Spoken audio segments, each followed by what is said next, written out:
बिस्मिल्लाहिर्रहमानिर्रहीम। मोहतरम नाज़रीन, अस्सलामु अलैकुम।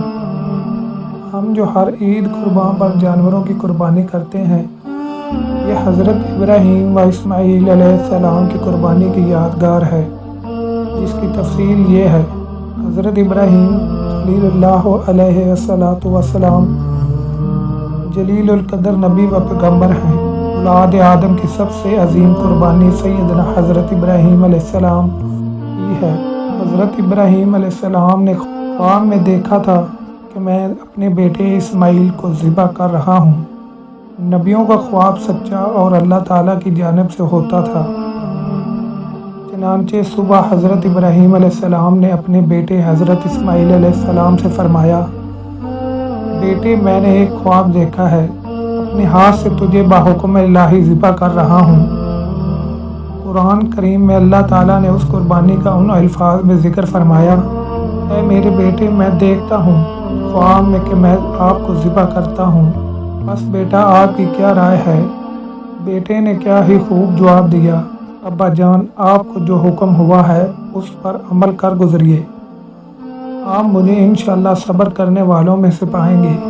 चनांचे हज़रत इब्राहीम अलैहिस्सलाम अपने बेटे हज़रत इस्माईल अलैहिस्सलाम को मक्का मुकर्रमा से लेकर अल्लाह की राह की तरफ चले। अल्लाह की राह की तरफ ज़िबा करने की नीयत से एक छुरी साथ लेकर चल दिए। जब अल्लाह की राह में दाखिल होने लगे, आपके बेटे को शैतान बहकाने लगा। हज़रत इब्राहीम अलैहिस्सलाम को पता चला तो शैतान को अल्लाहु अकबर कहकर 7 कंकरियाँ मारी, जिसकी वजह से वो ज़मीन में धंस गया। दोनों बाप बेटे आगे बढ़े तो फिर ज़मीन ने उसे छोड़ दिया। कुछ दूर जाकर शैतान फिर बहकाने लगा तो हज़रत इब्राहीम अलैहिस्सलाम ने फिर से अल्लाहु अकबर कहकर 7 कंकरियाँ मारी। वो फिर ज़मीन में धंस गया। ये दोनों आगे बढ़े, ज़मीन ने उसे छोड़ दिया तो ये शैतान फिर से वरगलाने लगा। हज़रत इब्राहीम अलैहिस्सलाम ने फिर से अल्लाहु अकबर कहकर 7 कंकरियाँ मारी, फिर वो ज़मीन में धंस गया। उसके बाद आगे बढ़कर हज़रत इब्राहीम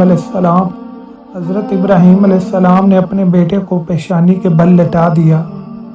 एक बुज़ुर्ग ने फरमाया, तीसरी दफ़ा शैतान औरत की शक्ल में हज़रत हाजरा के पास आया और कहा, तुम्हें मालूम है ये इस्माईल को कहाँ लेकर गए हैं?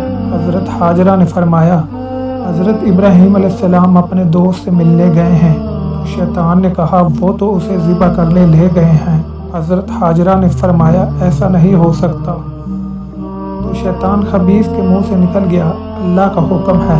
हज़रत हाजरा का जवाब ये था, अगर अल्लाह ने हुक्म दिया है तो एक इस्माईल क्या, 100 इस्माईल भी कुर्बान हैं। इसके बाद हज़रत इब्राहीम अलैहिस्सलाम ने अपने बेटों को पेशानी के बल लेटा दिया। अभी ज़िबा कर न पाए थे कि आसमान से निदा आई, या इब्राहीम, यानी ए इब्राहीम, तुमने अपना ख्वाब सच्चा कर दिखाया। फिर अल्लाह ने एक मेंढा भेजा जिसे अपने बेटे की जानिब से हज़रत इब्राहीम अलैहिस्सलाम ने ज़िबा कर दिया। ज़िबा तो किया मेंढा और स्वाब मिल गया बेटे की कुर्बानी का। उस कुर्बानी की यादगार में अहले ईमान हर साल जानवरों की कुर्बानी करते हैं। हज के मौके पर जो कंकरियाँ मारी जाती हैं, उनकी इब्तिदा भी उसी वाक़े से होती है। हजाज उन ही 3 जगहों पर कंकरियाँ मारते हैं जहाँ शैतान ज़मीन में धंस गया था। उसके बाद अल्लाह की रज़ा के लिए जानवरों की कुर्बानी करना इबादत में शुमार हो गया है। चनांचे हज़रत मोहम्मद सल्लल्लाहु अलैहि वसल्लम की उम्मत के लिए भी कुर्बानी मशरू की गई। हर साहिब हैसियत पर कुर्बानी वाजिब है, और अगर किसी की इतनी हैसियत ना हो और वो कुर्बानी कर दे, तब भी अजीम सवाब का मुस्तहक होगा। जज़ाकल्लाह।